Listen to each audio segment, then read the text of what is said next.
নমস্কার দর্শক বন্ধু, হেলথ ইম্প্যাক্ট বাংলায় আপনাদের স্বাগত জানাচ্ছি।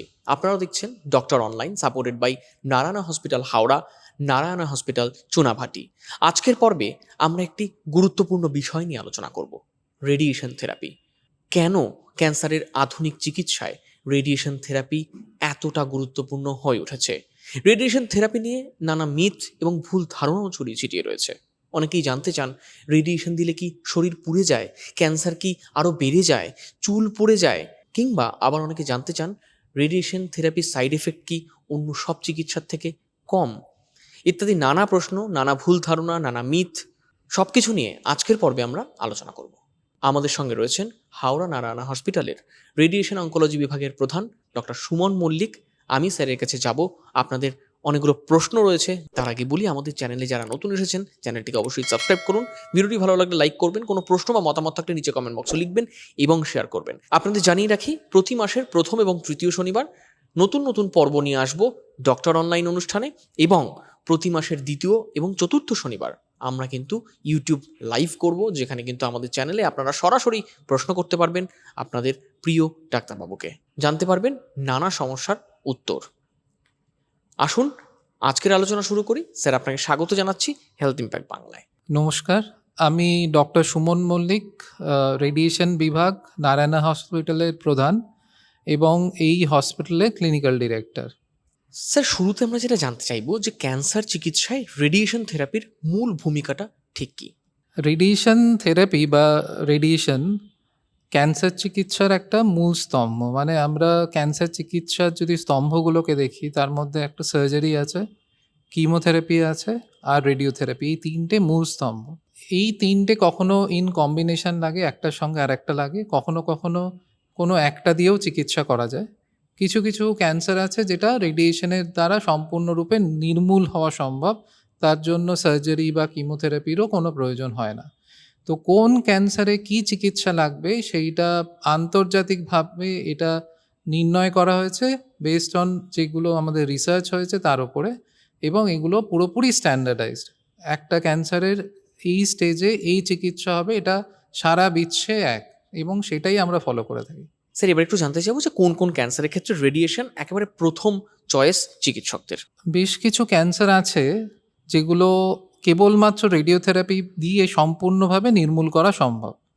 তার মধ্যে প্রথমে আসি যে মুখমণ্ডল বা গলার ক্যান্সারের কথা, ল্যারিঞ্জিয়াল ক্যান্সার বা ওরোফ্যারিঞ্জিয়াল ক্যান্সার, এগুলো কিন্তু পুরোপুরি রেডিওথেরাপি দিয়ে নির্মূল হওয়া সম্ভব।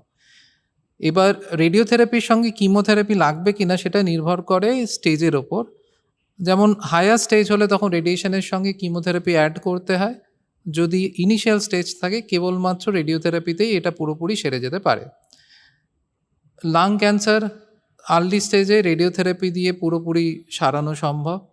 সার্ভাইকাল ক্যান্সার বা যোনির ক্যান্সার, এইগুলো রেডিওথেরাপি দিয়ে পুরোপুরি সারানো সম্ভব, এবং তার চিকিৎসা রেডিওথেরাপিতেই হয়। এখানে অনেক সময় কিমোথেরাপি অ্যাড করা হয় বা রেডিয়েশনের সঙ্গে যুক্ত করা হয়, সেটা হচ্ছে রেডিয়েশনের এফেক্টটাকে বাড়ানোর জন্য।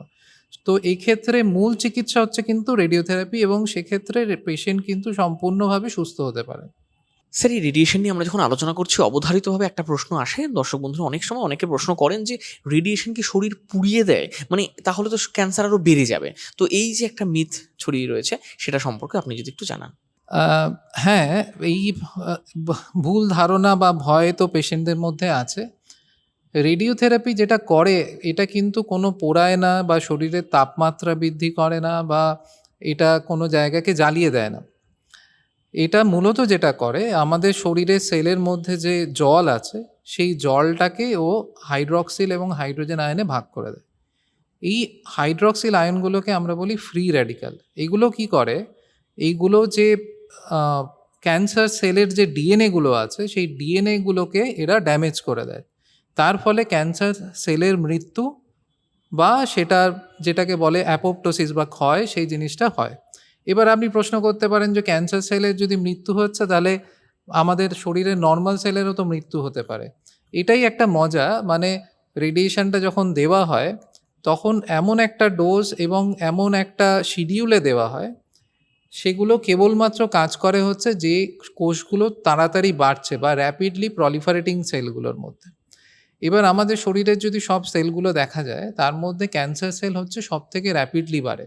তার মানে ওদের সেল সাইকেলটা খুব তাড়াতাড়ি চলে। এবার সেল সাইকেলের একটি বিশেষ পর্যায়ে গিয়ে রেডিয়েশনটা কাজ করে। সুতরাং সেলগুলো যখন ওই পর্যায়টার মধ্যে এসে পড়ে, G2M ফেজ বলে, তখনই কিন্তু রেডিয়েশনটা কাজ করে, যেটা শরীরের অন্য নরমাল সেল হয় না। শরীরের অন্য নরমাল সেলের ওপর যে ড্যামেজটা রেডিয়েশনের, সেটা কিন্তু দুটো ডিএনএকে ড্যামেজ করতে পারে না। সেটা একটা ডিএনএকে কোনো সময় ড্যামেজ করে। সেটাকে বলা হয় সাবলিথাল ড্যামেজ। সেই জন্য ওই ড্যামেজগুলো রিপেয়ার হয়ে যায়। মানে রেডিয়েশনের যে সাইড এফেক্ট বা মানে পার্শ্ব প্রতিক্রিয়া আমরা দেখি, সেটা কিন্তু তাৎক্ষণিক কিছু দিনের জন্য। রেডিয়েশনটা শেষ হয়ে যাওয়ার পর সেই পার্শ্ব প্রতিক্রিয়াগুলো কিন্তু চলে যায়। আর দ্বিতীয় প্রশ্ন যেটা আপনি করলেন যে রেডিয়েশনের ফলে আবার ক্যান্সার হওয়ার সম্ভাবনা হয় কিনা? হ্যাঁ, থিওরিটিক্যালি অনেক সময় রেডিয়েশন থেকেও ক্যান্সার হতে পারে। সেই জন্য রেডিয়েশন কখনোই যেখানে প্রয়োজন নয় সেখানে ইউজ করা উচিত নয়। যেমন খুব লো ডোজ রেডিয়েশন, যেমন আমরা এক্স-রে করি, সিটি স্ক্যান করি, সেগুলোও কিন্তু আমরা যদি যেখানে প্রয়োজন নেই সেখানে যদি বারবার করতে থাকি, ওই লো ডোজ রেডিওথেরাপি থেকে অনেক সময় কিন্তু সেকেন্ডারি ম্যালিগন্যান্সি হতে পারে। তবে সেটার সম্ভাবনা কিন্তু বিশাল নয়, খুব কম, সামান্যই। খুব মানে হাতে গোনা কয়েকজনের ক্ষেত্রে সেটা হতে পারে। সেই জন্য কখনো রেডিওথেরাপি যেখানে প্রয়োজন নেই সেখানে ইউজ করতে আমরা রেকমেন্ড করি না।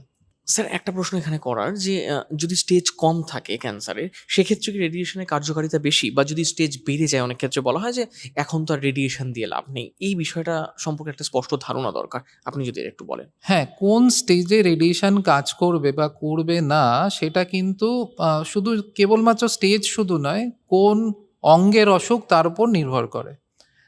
যেমন একটু আগেই আমি উদাহরণ দিচ্ছিলাম যে ল্যারিঞ্জিয়াল ক্যান্সার। ল্যারিঞ্জিয়াল ক্যান্সারের ক্ষেত্রে যখন স্টেজ 1 বা স্টেজ 2 হয়, তখন কেবলমাত্র রেডিওথেরাপি দিয়ে কাজ সম্ভব। কিন্তু যদি স্টেজ 3 বা স্টেজ 4 হয়ে যায়, তখন একটা সম্ভাবনা থাকে অসুখটা শরীরের অন্য জায়গায় ছড়ানোর। তো তার জন্য রেডিয়েশনের সঙ্গে কিমোথেরাপি আমরা অ্যাড করি। তার দুটো কারণ আছে। এক হচ্ছে কিমোথেরাপি রেডিয়েশনের এফেক্টটাকে আরও বাড়াবে। আর ২ হচ্ছে অন্য জায়গায় যাতে ক্যান্সার সেল ছড়িয়ে যাতে ক্যান্সারটা না করতে পারে সেটাও প্রিভেন্ট করবে। তো সেই কারণে অনেক সময় রেডিয়েশনের সঙ্গে কিমোথেরাপির প্রয়োজন হয়। আবার উল্টো দিক থেকে কোনো ক্ষেত্রে, যেমন অপারেশনের পর, যেমন ব্রেস্ট ক্যান্সার বা মুখমণ্ডলের ক্যান্সার, অপারেশনের পর আমরা দেখি অসুখটা ফেরত আসছে। এই অপারেশনের পর অসুখটা যাতে ফেরত না আসে তার জন্যও কিন্তু রেডিয়েশনের প্রয়োজন হয়। এইটা অনেকটা বলা হয় প্রোফাইল্যাকটিক বা রেডিওথেরাপি বা প্রিভেন্টিভ রেডিয়েশন, যাতে এই অসুখটা আর ফেরত না আসে। কেন আমরা চোখে যেটা দেখছি সেটা রিমুভ করছি, কিন্তু তার মধ্যে অনেক সেল থেকে যেতে পারে শরীরে, যেখান থেকে অসুখটা আবার ফেরত আসতে পারে। তার জন্য রেডিয়েশনটা দরকার। এবার রেডিয়েশনটা কাজটা কোথায় করে? রেডিয়েশনটা কাজ কিন্তু কেবলমাত্র রেডিয়েশন যেখানে দেওয়া হচ্ছে সেখানেই করে। অন্য জায়গায় কিন্তু এর সাইড এফেক্ট হয় না। একেকজনের ধারণা থাকে আমার মুখে রেডিয়েশন হচ্ছে বা আমার বুকে রেডিয়েশন হচ্ছে, আমার কি চুল পড়বে? তা কিন্তু নয়। মানে রেডিয়েশনের কাজটা কেবলমাত্র লোকালাইজড। আমি যেখানে ফোকাস করছি সেখানেই রেডিয়েশনটা। স্যার অত্যাধুনিক প্রযুক্তি যখন চলে এসেছে আপনাদের কাছে, তখন আপনারা বলছেন টার্গেটেড রেডিয়েশনও সম্ভব। এই টার্গেটেড রেডিয়েশনটা কি? মানে এটা কি আরো উন্নত কোনো প্রযুক্তির মারফতে করা হয়?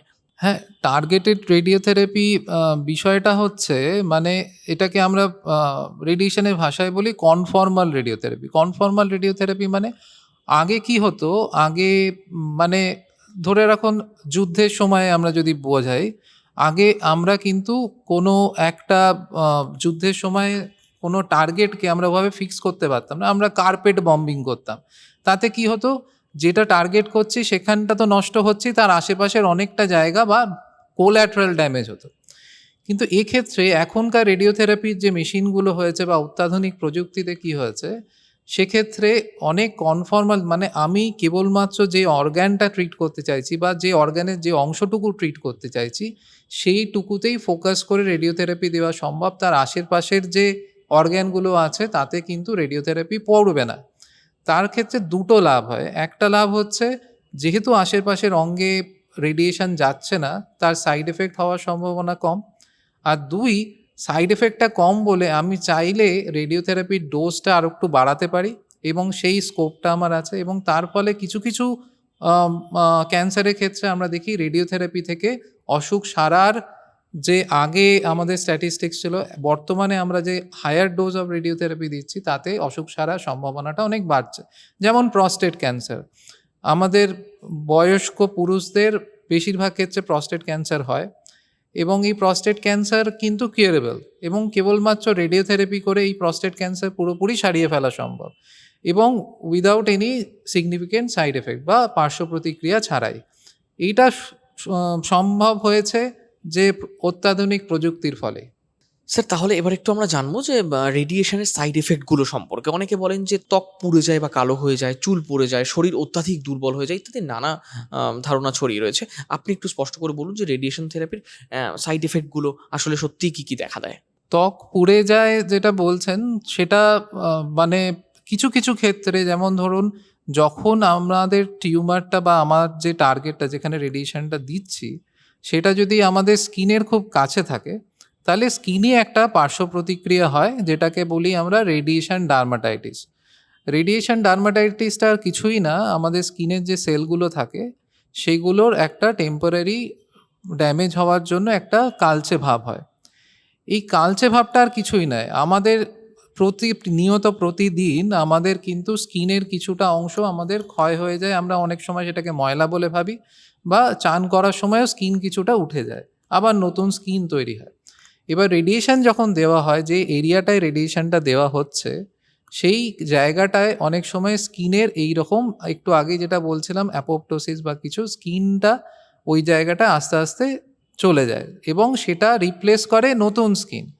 তো ওই যে পার্শ্ব প্রতিক্রিয়ার জন্য কিছু কিছু ক্ষেত্রে আমরা দেখি ওই জায়গাটা একটু হালকা কালচে হয়ে গেছে বা তার রঙটা চেঞ্জ হয়েছে, সেটাকেই আমরা অনেক সময় ভুল ভাবি যে এটা এই জায়গাটা কি আমার জ্বলে যাচ্ছে, তা কিন্তু এটা কিন্তু পুড়ে যাওয়া বা জ্বলে যাওয়া নয়, এটা স্কিনের একটা ওপর একটা এফেক্ট রেডিওথেরাপি। এবং সব ক্ষেত্রেও হয় না, যখন আমাদের ডিপ সিটের টিউমার বা স্কিন থেকে টিউমারটা দূরে আছে তখন কিন্তু আমরা স্কিনে কোনো সাইড এফেক্ট দেখতে পাই না। এবার স্যার একটু আমরা জানতে চাইবো যে ক্যান্সার চিকিৎসায় কখন ঠিক রেডিয়েশন প্রয়োগ করা হয়? সেটা কি সার্জারির আগে না পরে? কোন ক্যান্সারের ক্ষেত্রে, কোন রোগীর ক্ষেত্রে কিভাবে এই সিদ্ধান্তটা আপনারা নেন একটু যদি জানান? হ্যাঁ, এই প্রশ্নটার উত্তর হচ্ছে বিভিন্ন ক্ষেত্রে বিভিন্ন রকম। একটু আগেই যেমন বলছিলাম যে বেশ কিছু ক্যান্সার আছে যেটা কেবলমাত্র রেডিয়েশন দিয়ে সারানো সম্ভব। কিছু ক্যান্সার আছে যেখানে আমাকে রেডিয়েশনের সঙ্গে কিমো যুক্ত করতে হবে। আর কিছু ক্যান্সার আছে যেখানে কিমোর সঙ্গে সার্জারি যোগ আছে। কিছু কিছু ক্ষেত্রে রেডিয়েশনটা সার্জারির পরে দেওয়া হয় যাতে সার্জারির পরে সেই অসুখটা ফেরত না আসে। যেমন একটু আগেই উল্লেখ করছিলাম মুখমণ্ডলের ক্যান্সারের ক্ষেত্রে অপারেশনের পর আমাদের রেডিওথেরাপি দেওয়া হয়। কিছু ক্ষেত্রে দেখা গেছে যে রেডিয়েশনটা যদি আমরা সার্জারির আগে করি তাহলে সার্জারির আউটকাম বেটার এবং পেশেন্ট সার্ভাইভাল বেটার এবং পেশেন্টের সুস্থ থাকা বা সম্ভাবনাটাও বাড়ে বা অসুখটা ফেরত আসার সম্ভাবনাটাও অনেক কমে যায়। তার একটা উদাহরণ হচ্ছে রেকটাল ক্যান্সার। রেকটাল ক্যান্সারের ক্ষেত্রে কিন্তু আমরা আগে রেডিওথেরাপি দিয়ে অসুখটাকে ছোট করে তারপর অপারেশন করি। প্যানক্রিয়াটিক ক্যান্সারের ক্ষেত্রেও কিছু ক্ষেত্রে আগে রেডিয়েশন দিয়ে ছোট করে তারপর অপারেশন করা হয়। ব্রেস্ট ক্যান্সারের ক্ষেত্রে আগে অপারেশন করা হয় তারপর রেডিওথেরাপি দেওয়া হয়।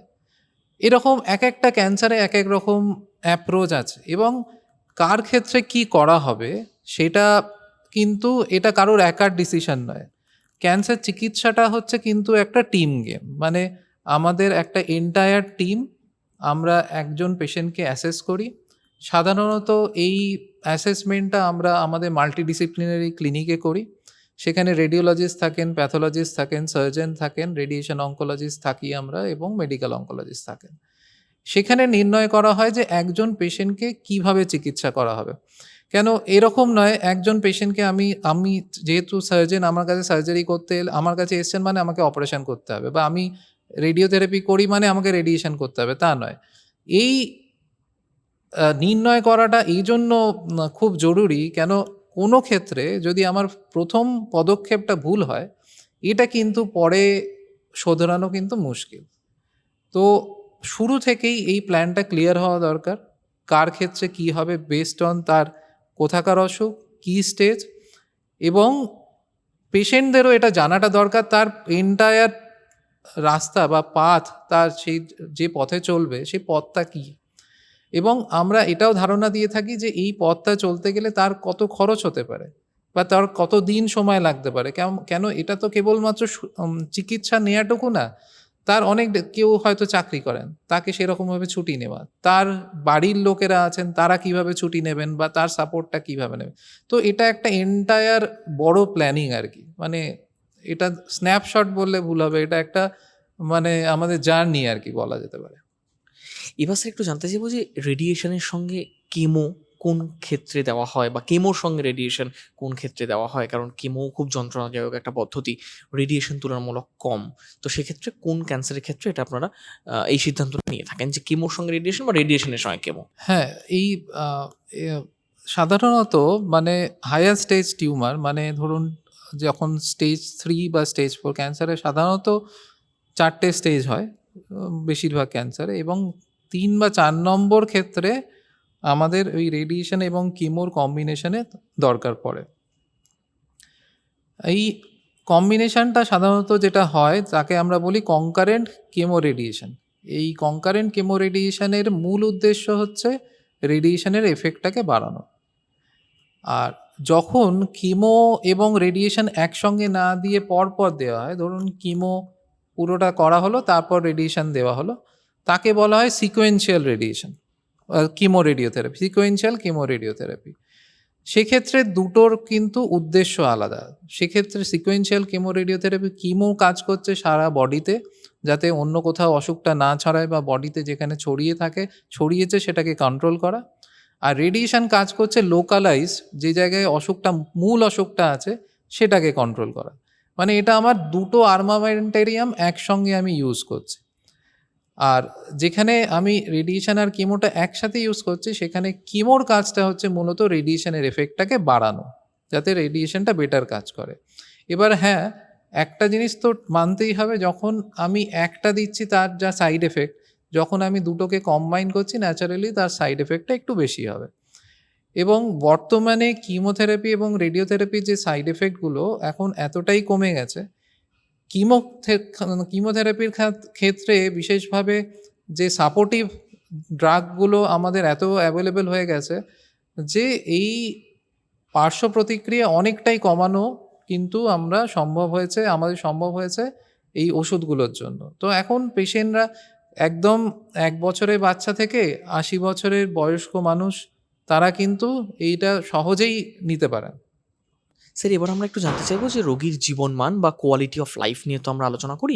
রেডিয়েশন চলাকালীন রোগী কিভাবে স্বাভাবিক জীবনযাপন করতে পারেন, তার খাদ্যাভ্যাস কী হতে পারে, ব্যথা বা ফ্যাটিগ কমানোর উপায়গুলো কী হতে পারে এবং ফলো আপ বা মনিটরিং রেডিয়েশন দেওয়ার পরে কিভাবে ফলো আপ করবে বা কিভাবে মনিটরিংটা করতে হবে তাকে? রেডিয়েশন চলাকালীন আ আ কিভাবে খাদ্যাভ্যাস বজায় রাখবেন, এইটা খুব ইম্পর্টেন্ট। কেন? আমরা সবসময় চেষ্টা করি রোগীর যে স্বাভাবিক খাদ্যাভ্যাস সেটাকে বজায় রাখা। এইটা খুব ইম্পর্টেন্ট। কেন? একটা লোকেদের ভুল ধারণা আছে, আমি যেই রুগী হয়ে গেলাম আমাকে অনেক বেশি ফল খেতে হবে। আমাকে অনেক বেশি মানে আ ওই টিন্ড ফুড বা এরকম কিছু খেতে হবে, প্রচুর প্রোটিন খেতে হবে। খেতে হবে ঠিক আছে, কিন্তু সেটা কিন্তু তার ন্যাচারাল যে ফুড হ্যাবিট তার মধ্যে থেকেই পাওয়া সম্ভব। শুধু কিছু, কিছু ফুড হ্যাবিট চেঞ্জ করতে হয়। যেমন ধরুন মুখমণ্ডলের যখন আমরা রেডিওথেরাপি করি, তার কিছু, কিছু সাইড এফেক্ট আছে, যেমন খাওয়ার সময় গলা ব্যথা বা খেতে ইচ্ছে না হওয়া, কিমো চললে খাওয়ার ইচ্ছাটা কমে যায়। আমরা কিছুই না, আমরা যে সারাদিনের ওনার যে খাদ্যাভ্যাস সেটাকে আমরা আরও ডিভাইড করে দিই। যেমন ব্রেকফাস্ট, লাঞ্চ, ডিনার এইভাবে না করে আমরা বলি প্রতি ঘন্টায়, ঘন্টায় খান। আর যাদের রেডিয়েশন চলে তাদেরকে আমরা কিন্তু প্রতি সপ্তাহে মনিটরিং করি, কিছু, কিছু ক্ষেত্রে ব্লাড টেস্ট করে। আর সবাইকার ক্ষেত্রে মানে ওনার ওজন চেক করা হয়, ওনার নিউট্রিশনাল ডেফিসিয়েন্সি হচ্ছে কিনা চেক করা হয়, এবং যদি দেখা যায় এরকম নিউট্রিশনাল ডেফিসিয়েন্সি হচ্ছে বা ওজন কমছে, তাহলে সেক্ষেত্রে তার খাদ্য চেঞ্জ করা বা তার সাপ্লিমেন্ট চেঞ্জ করা, এটা কিন্তু আমরা বলে থাকি। তো তারা আন্ডার মনিটরিংই থাকে, এবং সবাইকে আমরা এনকারেজ করি তাদের নরমাল খাদ্যাভ্যাস চালিয়ে যেতে। ছোটোখাটো কতগুলো জিনিস যেগুলো মানা থাকে বা বারণ থাকে, সেগুলো আমরা তাদের জানিয়ে দিই স্পেসিফিক। সেটা ডিপেন্ড করছে কোন অঙ্গে রেডিয়েশন হচ্ছে, কীরকম রেডিয়েশন হচ্ছে, কত ডোজের রেডিয়েশন হচ্ছে তার উপর। ব্যথা কমানোর জন্য কিছু কিছু ক্ষেত্রে, যেমন আমি বলছিলাম যে মিউকোসাইটিস হয়, মানে আমাদের মুখমণ্ডলে রেডিয়েশন বা খেতে গেলে ব্যথা, তার জন্য ওই পেশেন্টের জন্য বা রোগীর জন্য যেটা সেফ ব্যথার ওষুধ সেটা আমরা দিয়ে থাকি। কিছু কিছু ক্ষেত্রে লোকাল অ্যানেস্থেটিক জেল দেওয়া হয় যে ব্যথা কমানোর জন্য। আর ফ্যাটিগটা মূলত হয় খাদ্যের অভাবের জন্যেই। সুতরাং আমরা যদি প্রপার নিউট্রিশন দিই রেডিয়েশন চলাকালীন, তাহলে কিন্তু তার সাইড এফেক্টও কম হয়। কেন? আমরা দেখেছি ধরুন ভিটামিনের অভাবে মুখে ঘা হয়। এটাও ঠিক তেমনি। আমরা যেই রেডিয়েশন চলছে বা কেমো চলছে, খাওয়ার ইচ্ছে কমে যাচ্ছে বলে খাওয়া ছেড়ে দেবো, তখনই কিন্তু আমার ফেটিগ বাড়বে এবং ঘা বাড়বে, রেডিয়েশনের সাইড এফেক্ট বাড়বে। তো এইটা মেইনটেইন করাটা খুব ইম্পর্ট্যান্ট। আর রেডিয়েশন যখন শেষ হয়ে গেল, রেডিয়েশন শেষ হয়ে যাবার পর আমরা যেদিন তাকে কনক্লুডিং ডে অফ রেডিওথেরাপি বলি, সেদিন দেখা হয় পেশেন্টের কি কি সাইড এফেক্ট আছে এবং তার জন্য কি কি ওষুধ লাগবে। আমরা সাধারণত রেডিয়েশনের ওষুধ বা সাপোর্টিভ ওষুধগুলো সাধারণত 1-2 সপ্তাহেই লাগে। তারপর পেশেন্ট স্বাভাবিক সব কিছু করতে পারেন। আর অসুখটা কোথাকার সেই অনুযায়ী আমরা ফলো আপে ডাকি বা তার ইনভেস্টিগেশন করার জন্য বলি। সাধারণত 6 সপ্তাহ থেকে 3 মাসের মধ্যে পেশেন্টকে ফলো আপ করা হয়। আর অনেক সময় পেশেন্টের অসুখ সারল কিনা সেটা দেখার জন্য এক তো ক্লিনিক্যালি দেখাটা খুব ইম্পর্টেন্ট। আমরা ইউজুয়ালি 1.5 মাস বাদে দেখি অসুখটা সেরেছে কিনা। আর 2 হচ্ছে কিছু কিছু ক্ষেত্রে, যেমন পজিট্রন এমিশন টোমোগ্রাফি বলে বা পেট সিটি বলে। এই পেট সিটি করে দেখা হয় 3 মাস বাদে যে অসুখটা সারল কিনা। এই ক্ষেত্রে পেট সিটি যদি কেউ আগে করে তাহলে কিন্তু বোঝা যাবে না। কেন? রেডিয়েশন নিজেই কিছু কিছু ক্ষেত্রে পেট সিটির আপটেক বাড়ায়। তো রেডিয়েশনের পুরোপুরি এফেক্টটা চলে যাওয়ার পরেই কিন্তু পেট সিটিটা করতে হবে। আর তারপরে পেশেন্ট সাধারণত প্রথম 2 বছর 3 মাস ছাড়া ছাড়া আমাদের দেখান। 2 বছর কেটে গেলে আমরা বলি অসুখটা ফেরত আসার সম্ভাবনা অনেকটাই কমে গেছে। তারপরে 6 মাস ছাড়া ছাড়া ওনাদের ডাকি। আর 5 বছর হয়ে গেলে আমরা বলি অসুখটাই সেরে গেছে। মানে কিওর হয়েছেন যে, সেটা আমরা ইউজুয়ালি বলি 5 বছর বাদে। এবং 5 বছর বাদে সেই জন্য আমরা প্রতি বছরে একবার করে ওনাকে ফলো আপ করি। ডাক্তারবাবুকে আমরা অনেক ধন্যবাদ জানাই রেডিয়েশন থেরাপি সম্পর্কে এত পরিষ্কারভাবে আমাদের জানানোর জন্য। দর্শক বন্ধু, আপনারা শুনলেন যে রেডিয়েশন নিয়ে কিন্তু অযথা ভয় বা ভীতি কোনো জায়গা নেই। রেডিয়েশন অত্যাধুনিক ক্যান্সার চিকিৎসার একটা অত্যাধুনিক পদ্ধতি, যেটার মাধ্যমে কিন্তু ক্যান্সার সেলকে টার্গেট করে চিকিৎসা দেওয়া হয়। কাজে রেডিয়েশন নিয়ে ভুল ধারণাগুলো ত্যাগ করুন। ডাক্তারবাবু যেমনটা জানালেন, রেডিয়েশন সম্পর্কে স্পষ্ট ধারণা রাখুন। যারা ক্যান্সারের সঙ্গে লড়াই করছেন তারা চিকিৎসকের পরামর্শ অবশ্যই মেনে চলুন। ডাক্তারবাবু যেগুলো বললেন সেগুলো তো অবশ্যই মাথায় রাখবেন। আজকের মতো এখানে শেষ করছি। তবে কোনো প্রশ্ন বা মতামত থাকলে নিচে কমেন্ট বক্সে জানান। আপনার প্রশ্ন নিয়ে আমরা পরবর্তীতে আবার আলোচনা করব। দেখতে ভুলবেন না doctor online, supported by Narayana hospital. ধন্যবাদ, ভালো থাকবেন, সুস্থ থাকবেন।